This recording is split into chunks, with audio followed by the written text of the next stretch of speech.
to my channel once again. Thank you for coming. My name is Maria Mark Michelia, commonly called Marie. Yeah. I prefer being called Marie anyways. So if you're new here, kindly subscribe before you leave, and you can also like, share and comment. Thank you so much.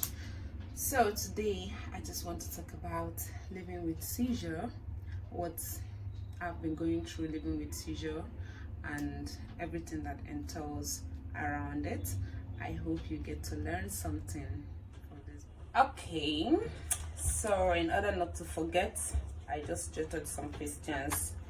The first one is when it started. When did it start? It started since 2011. We went for a youth conference in a town called Wurno in Bauchi State.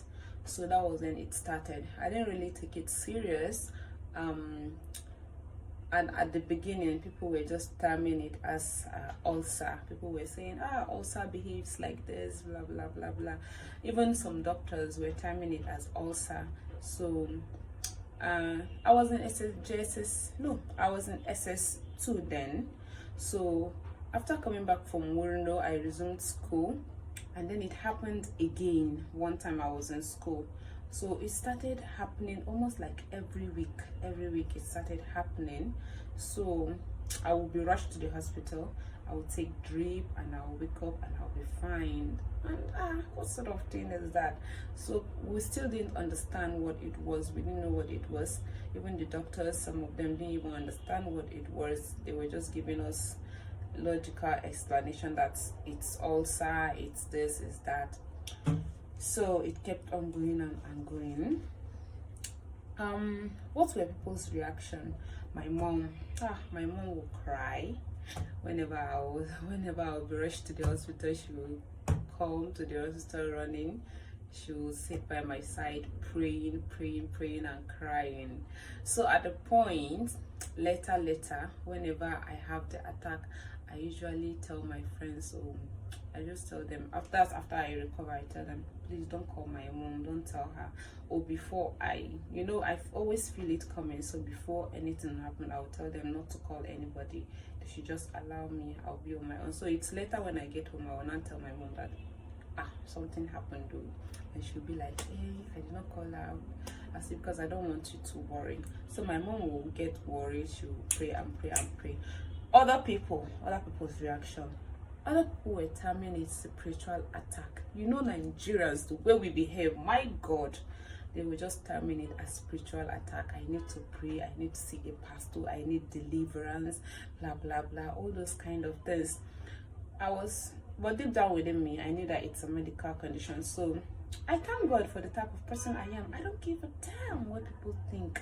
So it wasn't getting to me. Whatever they were saying, whatever they were terming it wasn't getting to me.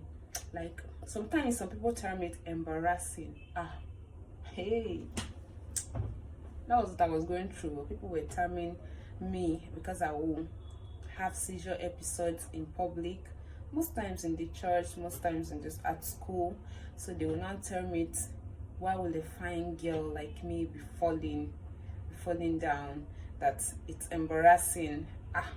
But whenever I hear that, I usually tell people, don't call whatever I'm going through embarrassing. Like, how can you call what a medical something, a sickness, an illness, you term it embarrassing? Well, I don't know why Nigerians have the habit of making people feel bad for their illnesses, for their sicknesses. Stop it. It's not good. Stop making people feel bad for whatever they are going through. Instead, be supportive. Pray for them if you can. Okay, so what I do when I perceive it coming, I usually do perceive it coming. It's called an aura. When you feel something is going to happen, when I feel seizure going to happen to me, I usually perceive it. So my breathing starts changing, I start coughing, I just kind of feel dizzy from inside. I start feeling like I'm losing my strength. So most times I look for Fanta or malt and take, because it's sugar. And then sometimes this seizure is associated with low blood sugar. So when my sugar gets low, I get to feel the seizure coming. So I usually just take something sugary just to boost my sugar, sort of. So that's what I do. And then when I'm around people, I tell them that, okay, I feel my seizure coming.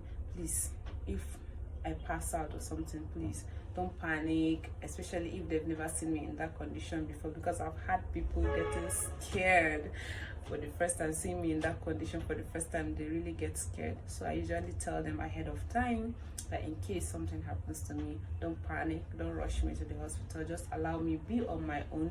I will get fine, I'll be fine. I will just wake up later and I'll be fine.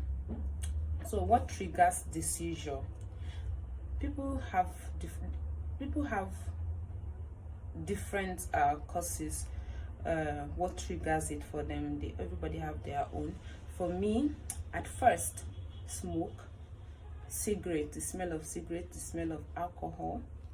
But as time went on, all this alcohol and cigarette doesn't trigger it for me anymore.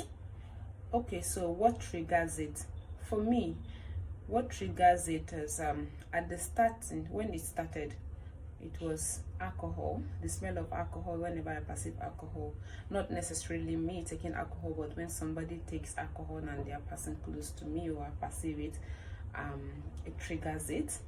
Then smoke, cigarette especially, triggers it. Stress, when I'm stressed, it triggers it. So but as time went on, the cigarette and the alcohol doesn't trigger it anymore. But whenever I am stressed, and maybe when my sugar level gets low, it also triggers it as well.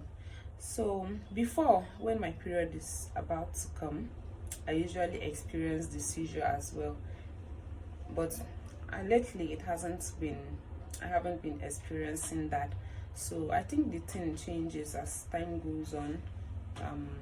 I no longer get triggered by alcohol, by cigarette, but just when I am stressed, that's what triggers it. So yeah, I own it. I don't feel embarrassed about it. I don't feel bad about it. I don't feel like it's the end of the world for me. I don't feel bad because I am having a seizure. I own it, and I don't really care what people think about it. And for me, it's an avenue for me to get to help others as well, because a lot of people, some people have it, and then because they don't even understand what it is usually termed as spiritual something. They end up not getting the proper medication they are supposed to get because people term it spiritual, and instead of looking at it medically, they keep on looking at it spiritually. So whenever I come across people like that, I usually share my experience and get to encourage them to go have medication for it. Is it curable?